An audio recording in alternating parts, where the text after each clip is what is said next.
3 महीने हो गए थे। ज्ञान भाई की मौत के बाद राइस्टार जैसे हवा में घुल गया था। किसी को नहीं पता वो कहाँ है, जिंदा है या मर गया। तब से गांव में सिर्फ एक ही नाम का राज था, व्हाइट 444। हर दिन लोगों को पकड़ता, जिंदा जला देता, गांव का सुकून छीन लिया था। आसमान में रोज धुआं होता था और जमीन पे सिर्फ राख। लेकिन एक रात व्हाइट 444 के प्राइवेट गोदाम में एक भयानक धमाका होता है। उसका सबसे महंगा fighter jet, rocket launcher, fighter truck, सब कुछ जलकर राख हो जाता है। व्हाइट 444 भाग कर आता है और जब देखता है पहली बार, उसके चेहरे पर डर होता है। वो चीखता है, किसने किया ये सब?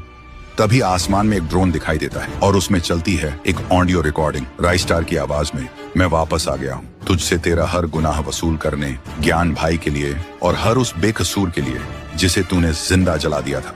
अगली सुबह व्हाइट 444 के 20 से ज्यादा आदमी गायब हो जाते हैं। जहां भी लाश मिलती है वहां लिखा होता है, जस्टिस फॉर ज्ञान भाई। व्हाइट 444 के हाथ कांपने लगते हैं। वो चिल्लाता है, राइस्टार को ढूंढो, मार दो उसे।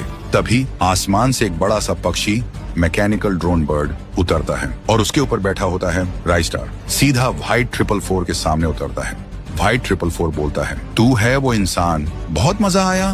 पहली बार कोई टक्कर का मिला, पर तू अकेले आया, बड़ी गलती कर दी। राइस्टार बोलता है, मैं अकेले आया हूँ, लेकिन तेरे सामने ज्ञान भाई की रूह भी खड़ी है। तभी अचानक धुआं उछाता है और शुरू होती है फाइट। राइस्टार एक एक करके व्हाइट 444 के सब आदमियों को खत्म कर देता है। जब धुआं हटता है तो जमीन पर व्हाइट 444 गिरा पड़ा था और उसके साथ सारे आदमी मारे, सब के सब खत्म। अगले दिन पूरा गांव एक जगह जमा होता है। राइस्टार ज्ञान भाई की तस्वीर के सामने दिया जलाता है। गांव फिर से शांत हो चुका था। आज हर चेहरा रो रहा था, पर सुकून के आंसुओं के साथ। और दोस्तों, अगर आपने भी ज्ञान भाई का बदला महसूस किया तो कमेंट करो। Legend never dies.